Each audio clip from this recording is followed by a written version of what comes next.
Welcome everyone to Monday Match Analysis. I'm Gill Gross, and it is time to preview and pick every single men's quarterfinal at the 2025 US Open. But because it's been a little while, because I've been too busy to do regular content throughout the US Open, before we go through our 4 quarterfinal matchups, I do just want to run through some things that we've missed. All very quickly. Anything that occurred after my early round notebook dump show that I posted, I don't even know, several days ago. Anything that took place after that is fair game. And let's just cover some bases here and go through some of the big themes, things that have gone down at the US Open so far. First off, especially on the men's side, just feels like injuries have played a major role. Durability. And it's something that you kind of talk about coming into this US Open. Just because, as I've said, this is the slam where you're just going to have a lot of players dinged up based on the mileage already accumulated, because it really comes on the tail end of the toughest stretch of the season, and it's your third surface change in a span of 4 months, which I think is also pretty tough on the body. We already talked about Jack Draper, who was Jannik Sinner's top seed in the top quarter. And then there is also, this is the biggest one, Ben Shelton, who is Carlos Alcaraz's top seed, or was, in the bottom quarter. And Shelton was in a terrific match against Adrian Mannarino. Just a tremendous match. And I mean on both sides. Because Mannarino, even if Shelton was healthy, he was in with a chance in that match. It's been a successful matchup for Mannarino. And I was watching a lot of that match courtside. And Shelton does not like Adrian's ball, which is, especially for the men's game, uniquely flat. It stays uniquely low.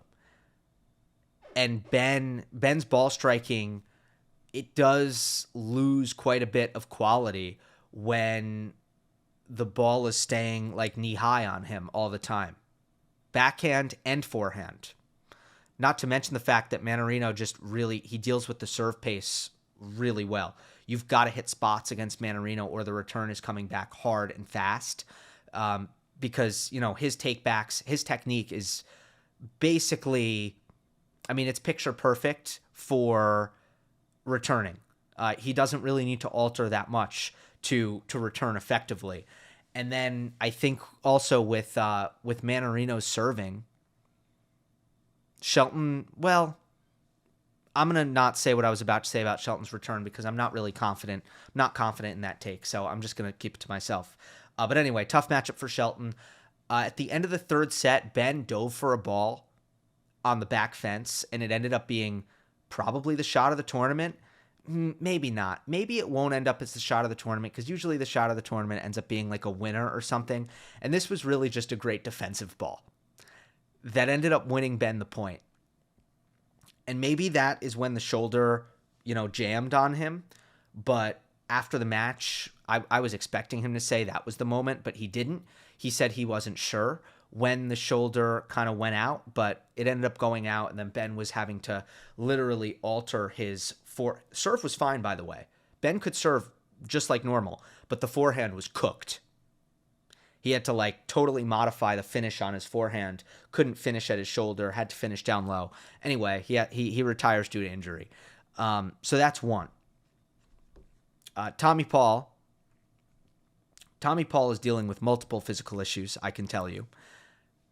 And man, does he fight hard. He has insane pain tolerance. We talked about this at Roland Garros when he was fighting through. Was it Wimbledon? Yeah, it was Roland Garros. He was fighting through an ab injury. I thought he had no chance to go as far as he did at Roland Garros, but he was just able to grit through it. And I know he was doing the same thing at the US Open. I expect him to take a lot of time off now to just get right and get healthy because, again, not just one thing, multiple issues with Paul physically. And he ended up fighting very hard against Bublik and forcing a fifth set. And then he didn't have much left in the fifth set. But he played that whole match at, from a movement standpoint, almost that whole match, it was 85% as opposed to 100. And it's such a big part of Tommy's game. So, again, how much of a difference does that make in the tournament? Probably not as much as it would for Shelton. For Zverev, who ends up losing to Auger Aliassime, a match definitely worth talking about, maybe in more depth. Although I was actually calling the Paul Bublik match that was happening at the same time. Zverev has spoken a lot to German media throughout the tournament and post-loss about his back bothering him a lot in recent weeks. That match felt more about Felix. It just felt more about Felix than Sascha. And we'll talk more about Auger Aliassime because he did beat Rublev today, so he will be a part of our quarterfinal previews. But for Zverev, I did not see that loss coming at all. And part of that is because when Zverev is right, I mean, unless something is wrong with Zverev, you can usually pencil him into the quarterfinals at all of the majors other than Wimbledon. And at the U.S. Open, this would be his earliest loss since 2018. It's the first time not making the fourth round since 2018. A matchup, a head-to-head against Felix that he's dominated. But look, Felix was very offensive. His weapons were working. His forehand was on fire. And for Zverev, it's just a matter of you either hurt or you get hurt. You either hurt, you inflict pain, or the pain is inflicted on you. When you're playing an opponent who was playing as well as Felix, that's what it's going to be. And the critique with Zverev would be, in that particular match, he was so unimpactful off of his forehand and in general off the ground that it just allowed Felix too much oxygen to get his offense off. And that offense was varied and deadly and dynamic. Net rushing, the occasional drop shot, but mainly just the lethal quality of the forehand of Felix and for serving, which is a given for him. And then, for Felix, the backhand, it just needs to hold up, right? That's the task, hold up. And it has quite well in the last couple matches.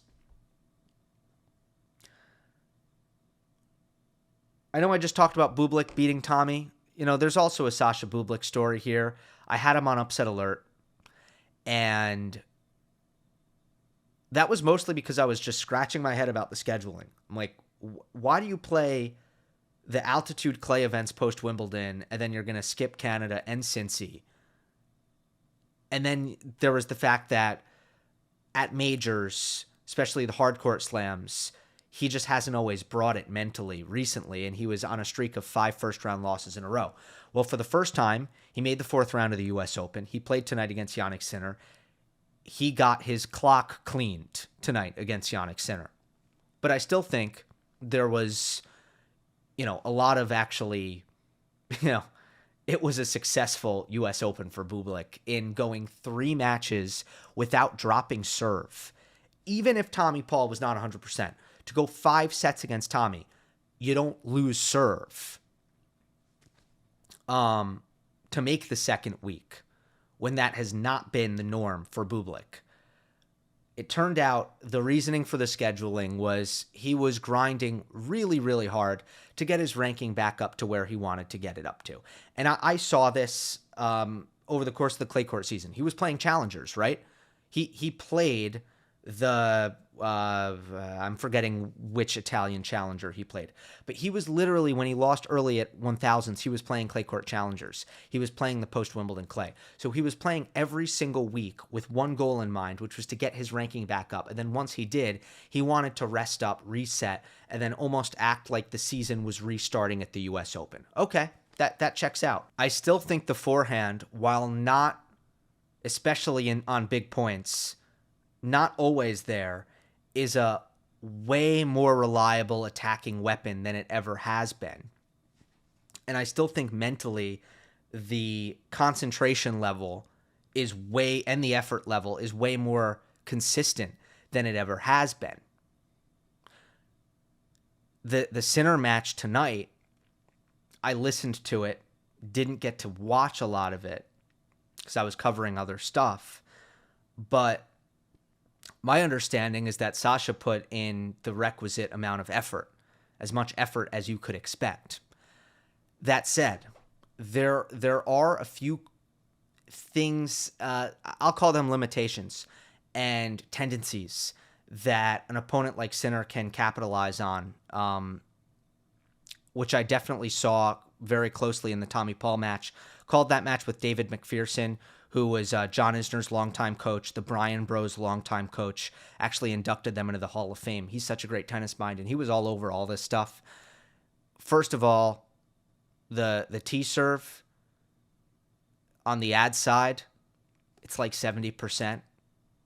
If you've got a great forehand return, Sinner's got a great forehand return. If you have that, you can sit on that. That's a hole. Under pressure, you know it's going to go there. And on the deuce side, on the second serve, you also kind of know it's going tee. And the second serve, of course, is still, he has no kick serve. That hasn't changed. Never has had a kick serve. Really, really hurt him against Jannik because the double faults were pretty constant in the first half of the match. And similar to how his forehand used to be, it's almost like it's either a second serve that's very, very attackable or very, very high risk. And because he doesn't get RPM and safety on a kick serve, there's no really way around that. The other thing, again, on big points, you can sit on the drop shot being thrown in on the first couple shots. Now, when Bublik was at his best over the summer, I thought that he was doing a good job of hanging in rallies, but he relapsed a little bit against Tommy on some big points. And then against Jannik, I just think Sinner is always a really tough guy to drop shot. Paul is usually, by the way, as well, although he wasn't his normal self. Just the fact that that Bublik is like, I don't know what the number is, but on a +1 ball, sometimes it feels like it's like 50-50 first ball drop shot. So if you're a well-coached, like you just got to get up to the line, you got to mind your court position, then you've got to you need a plan when you get up there. So Macca made a great point. Sascha Bublik is known as the unpredictable player. That that label is slapped on Sascha Bublik all the time. In some ways he's not. In some ways he is predictable. He goes against regular tendencies.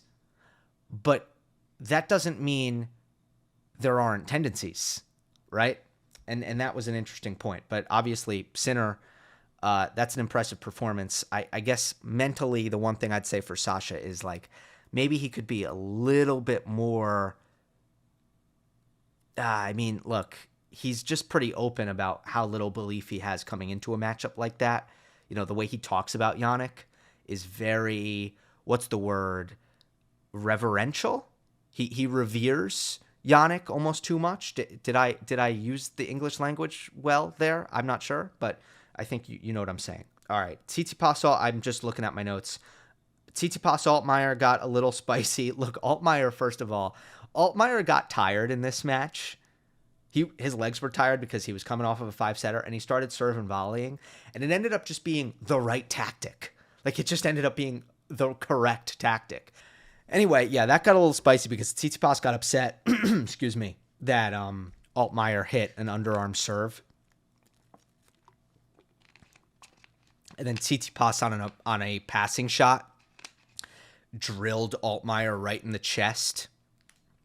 And this was a passing shot where Stefanos had some options. And I've talked about this in the past. I feel like Tsitsipas, it's like a totally fair tactic, but sometimes I think Tsitsipas like overplays it in a way where it's like, it kind of seems like you're just taking out your anger on the guy, not doing it tactically.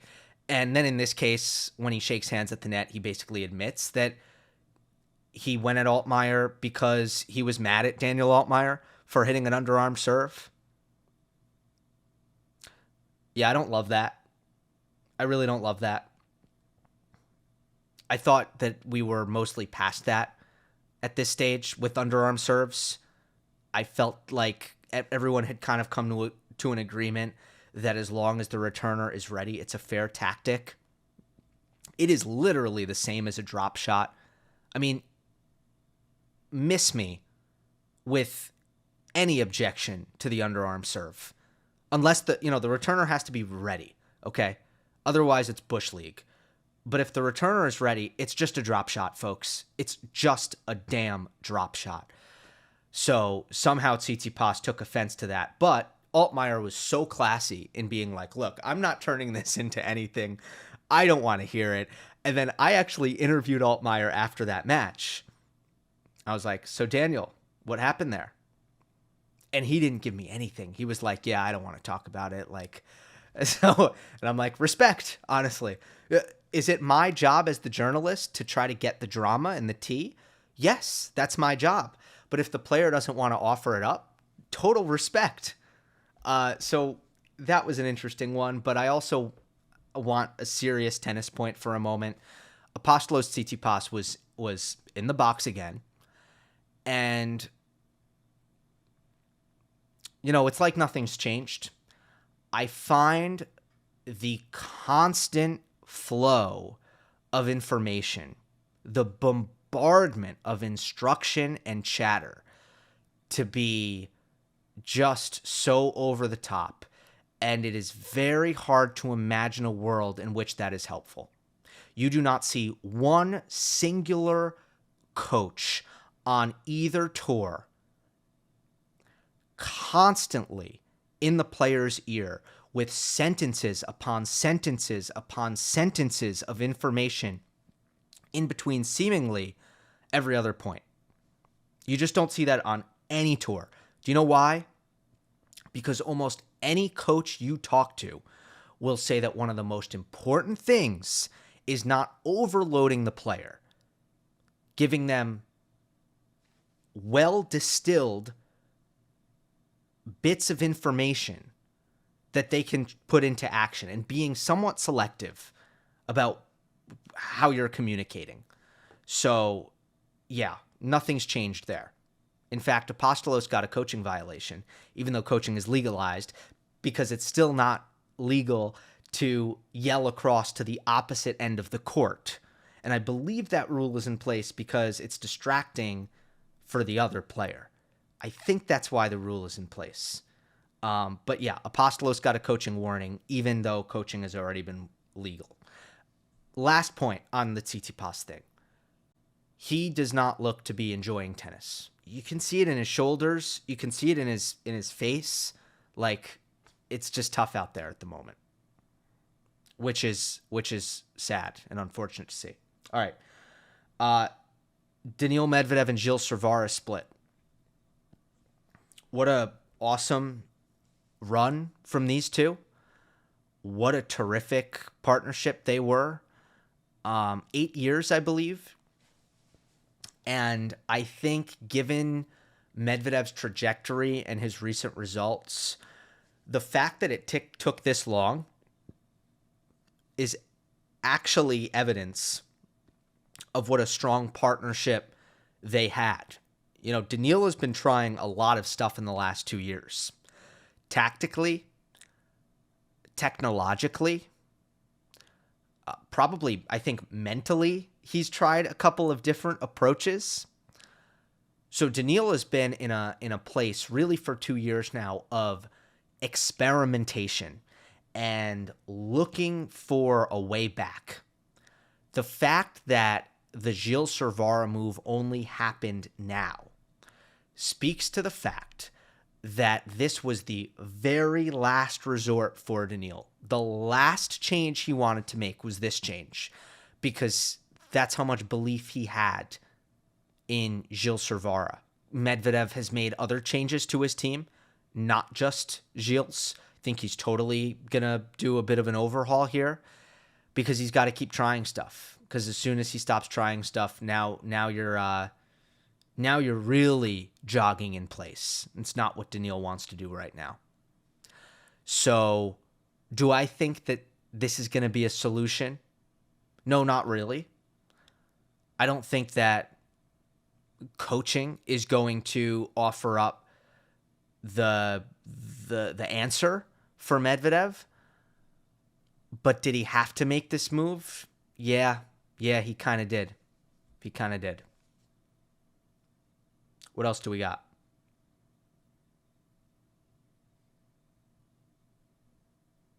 Osaka Gauff today. Look, Osaka all summer long has been moving incredibly well. Her feet are providing a foundation for her to play her best tennis. She's getting out to corners quickly. She's strong and balanced in the lower body when she does get out to corners. Even when the ball is coming at her, the positioning in terms of the adjustment steps are really, really sharp. There are energy in her feet, and it's allowing her to just get into positions where she can use her ball striking off of both wings, which is as lethal as it gets, and she's serving well. What I can't get out of my head is the Canada final. Just mentally what happened there. The fact that she wins the first set, and then early in the second set, without anything catastrophic happening, she acts like something catastrophic has happened, and she allows herself to get so discouraged to the point where her intensity level and her effort level literally drops. I mean, what happened against Mboko in Montreal was really concerning. Again, it's difficult for me to get that out of my head when it comes to can Osaka win the US Open. But in terms of level, yeah, it's right there.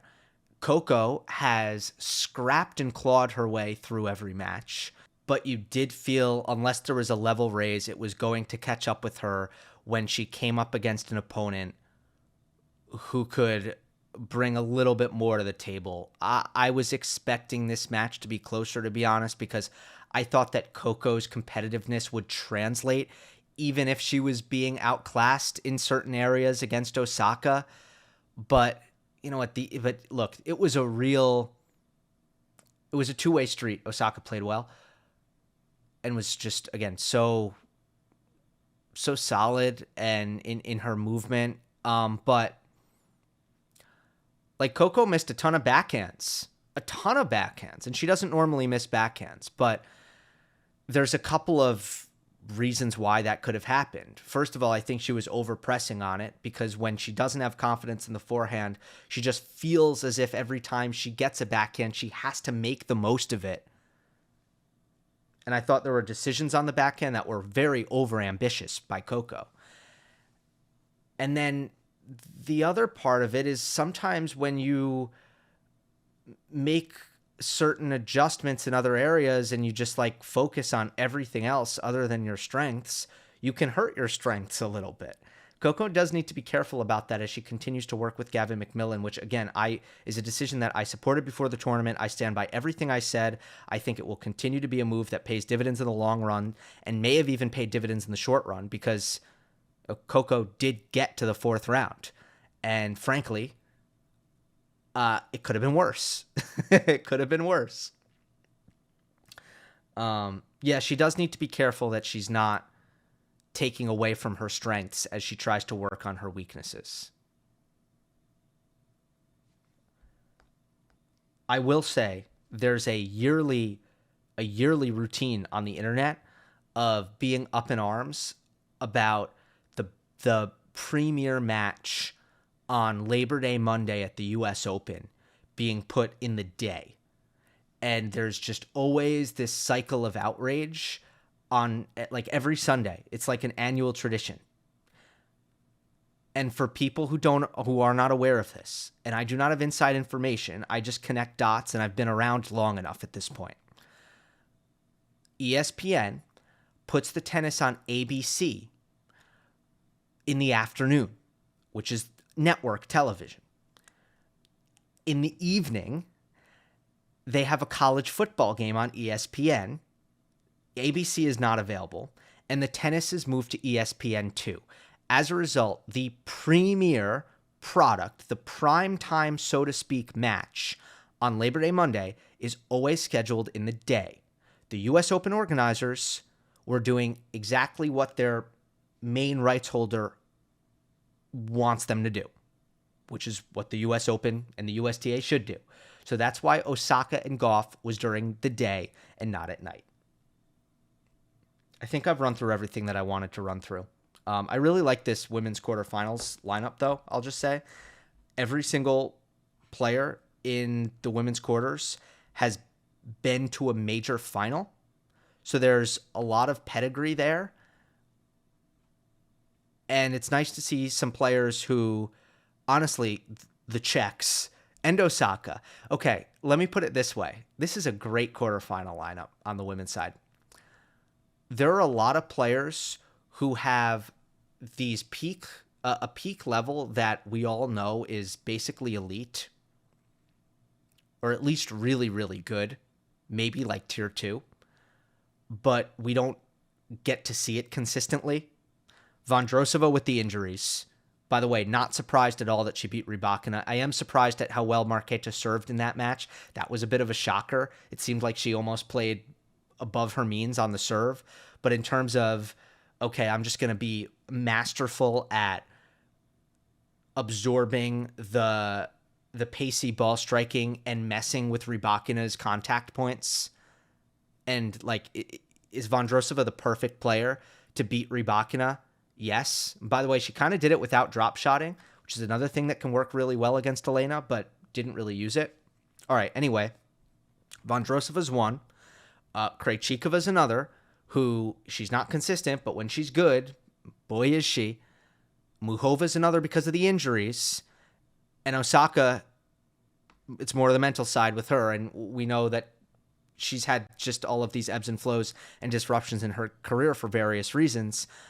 Naomi's obviously another one who fits into that mold. And then you still have Iga and Sabalenka in the mix. So it's a great women's quarterfinals lineup. But let's get to the men's, and I will now go through all four men's quarterfinals in reverse order.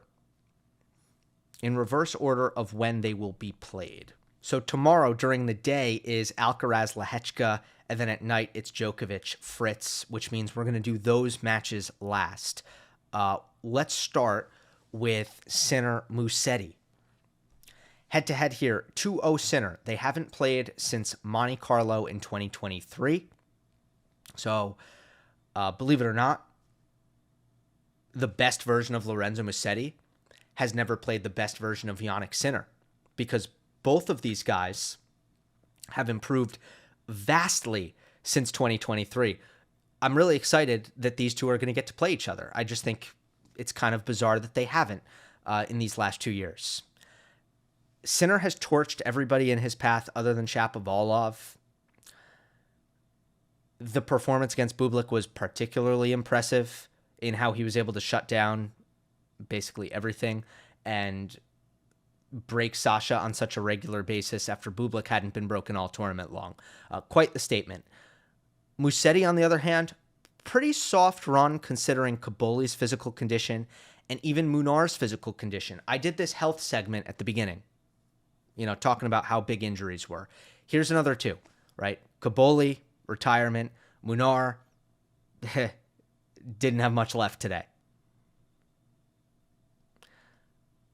And today, by the way, was one of the weirdest days that I can remember at the US Open in terms of there being no competitive matches. There was one, which was Muhova against Kostyuk. And that's the one match that they didn't put on Ashe or Armstrong. That one was on Grandstand. That was the one competitive match today. The rest were all blowouts. And overall, the men's fourth round matches were not very competitive. Okay. So, Musetti did draw a Pecci Perry card in the opening round. Did well in that matchup as he did at Wimbledon last year. Remember, Musetti came in 1-4 since the Roland Garros semifinal. He had a really poor summer. So just getting to the quarterfinals is a really good result for Musetti. Of course, he didn't have to go through Jack Draper as many would have expected that he would have to. In terms of this matchup, the one thing that I will say in favor of Musetti first is the unpredictability. That pays dividends against Sinner. Because if you play very programmed against Jannik and he starts to pick up on the patterns and anticipate the baseline patterns, he starts to get on balance, and his cyborg-like baseline game is really accentuated when he's able to sort of feel out the rallies. Musetti just does such a good job of, on any given ball, you just don't really know if he's going cross, if he's going line, if he's hitting flat, if he's hitting loopy, if he's going to chip the ball. He's always a threat to pull the string on a drop shot. So just that, like, I can't find a rhythm or any anticipation here is one of the great things that Musetti has going for him in this Sinner matchup. I think the problem is he's probably going to get rushed a lot off of Sinner's return. And then Sinner will kind of get into that aggressive fourth shot of the rally, basically return +1. Musetti just defends a lot. And Sinner, statistically, like, if you look at Tennis Insights in attack, he's the best in attack player in the world. And I still don't think he's more deadly than Alcaraz in attack,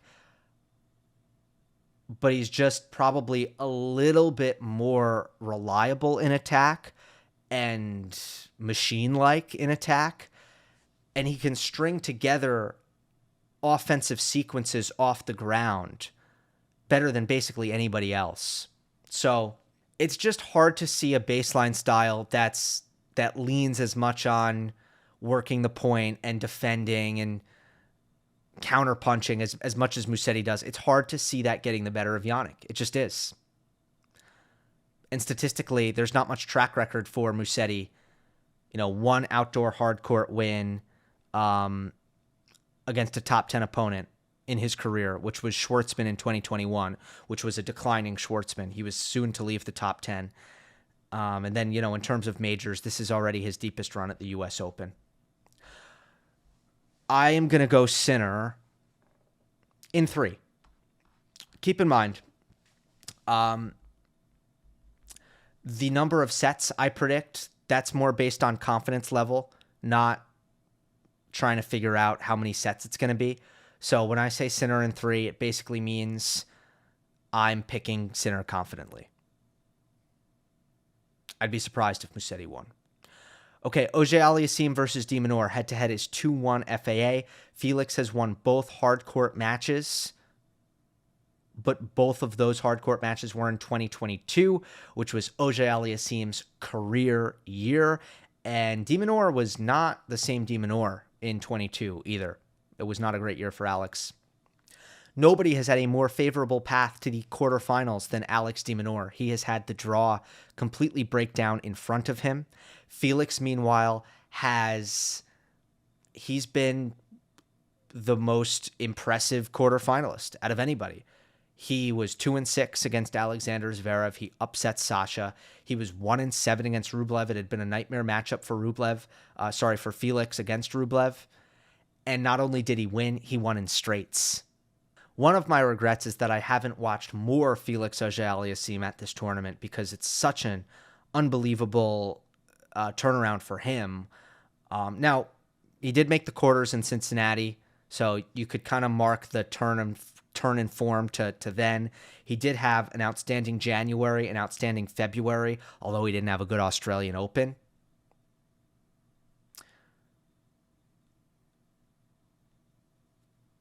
Look, the other part of this for Felix, he went a full year without winning multiple matches at a Masters or a Slam. Like, until the quarterfinal run at Cincinnati, Felix at a Masters or a major hadn't won 2 matches at any of them. He had won 1 max. So that's why, like, in some ways, this just feels like a total aberration. In other ways, it doesn't, right?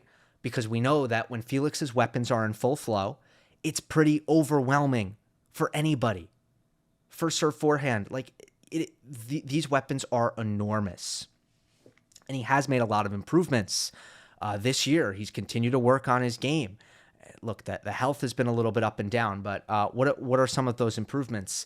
Second serve location, much better much better unpredictability on the second serve now for Felix. Forehand drop shots, part of the repertoire. They used to not be. They used to not be at all. Now Felix can threaten with that. Deeper return positions, especially on the second serve. Felix now finding more forehands on the second serve return. That's a great improvement. And then the last one would be pre-serve ritual. I just like how he's kind of getting into his service motion in a more efficient manner than he used to, which I think has helped him.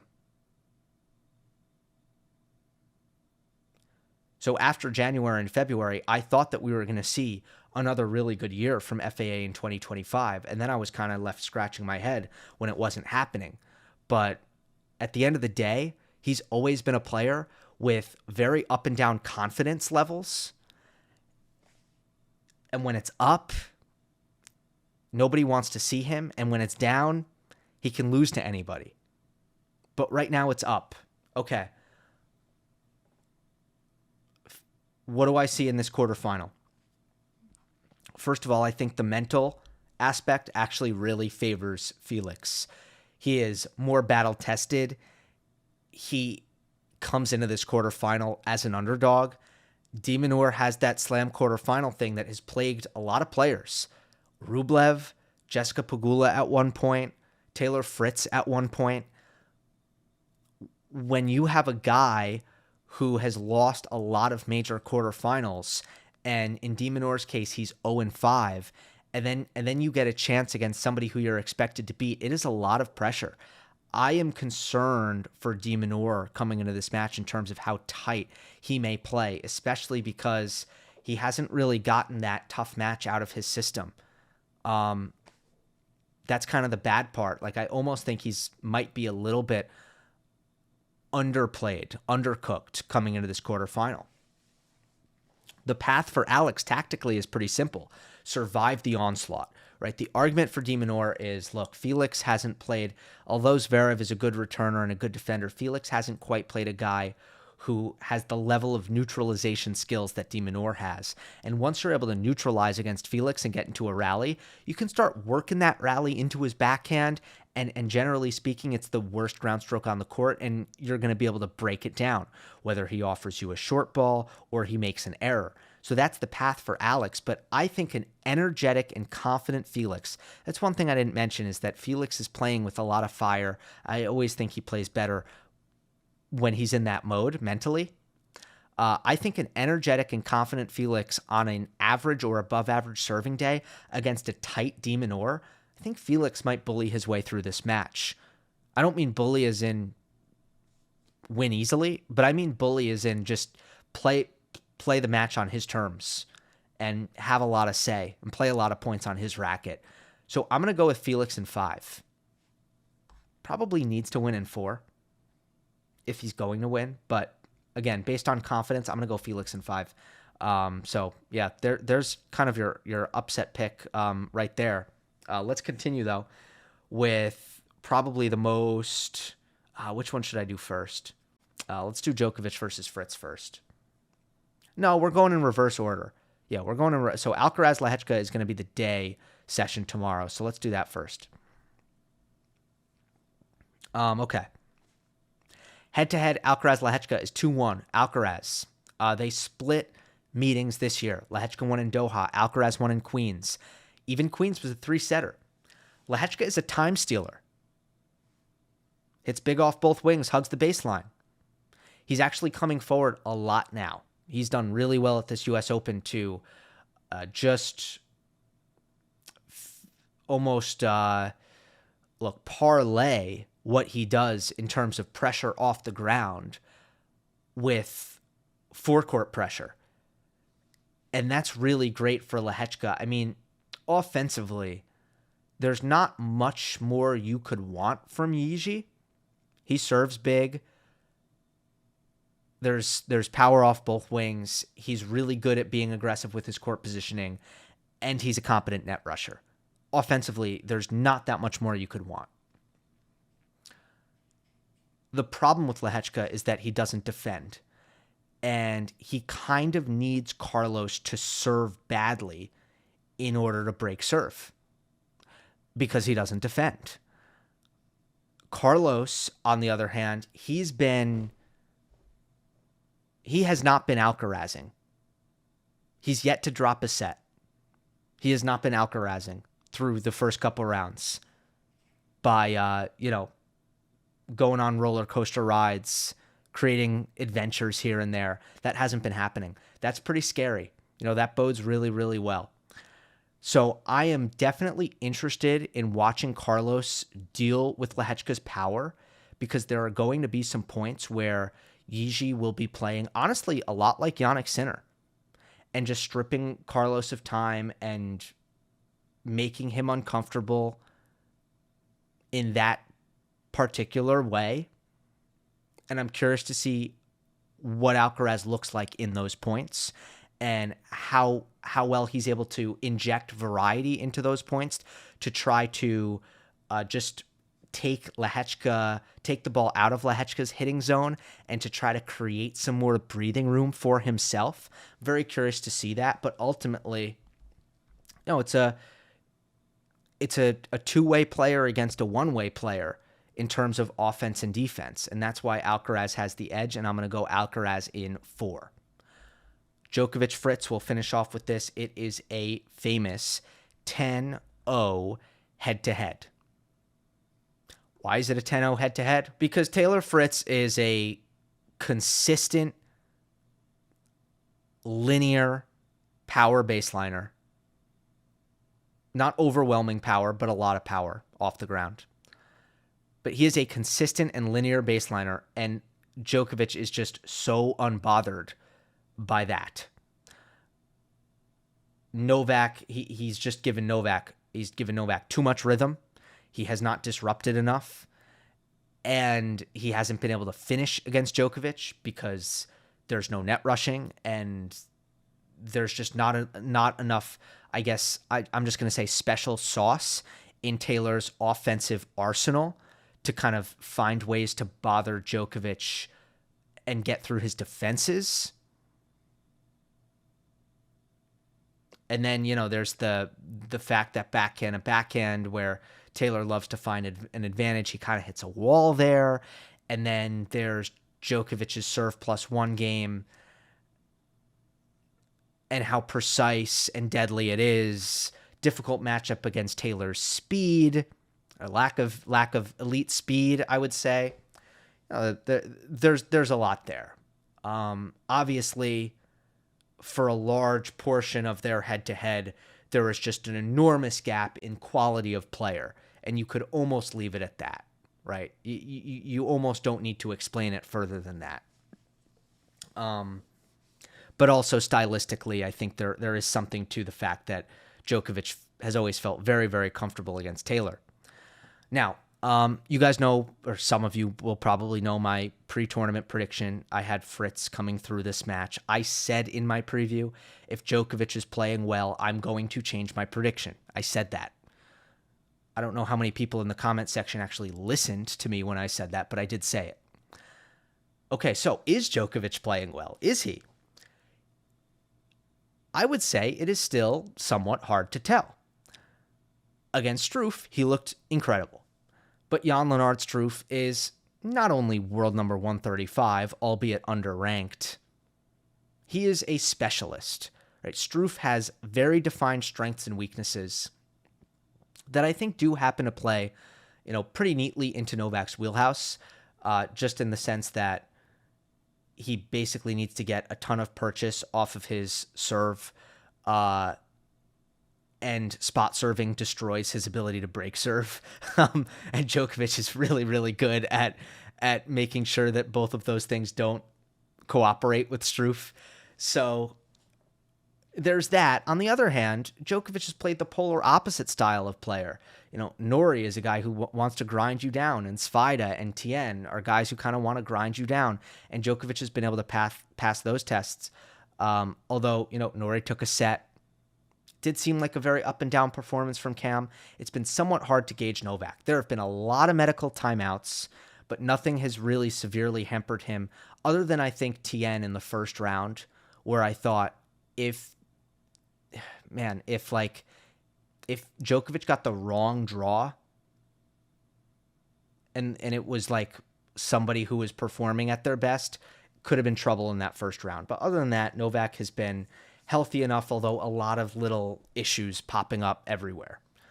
And I still think that's the main concern coming into this Taylor Fritz match is, the fact that the forearm hurts, and then the neck hurts, and then the back hurts. Like, all of these little things, like, is the body going to hold it together? That said, I've also watched a lot of Fritz. And, man, scoreline, very impressive win against Mahach.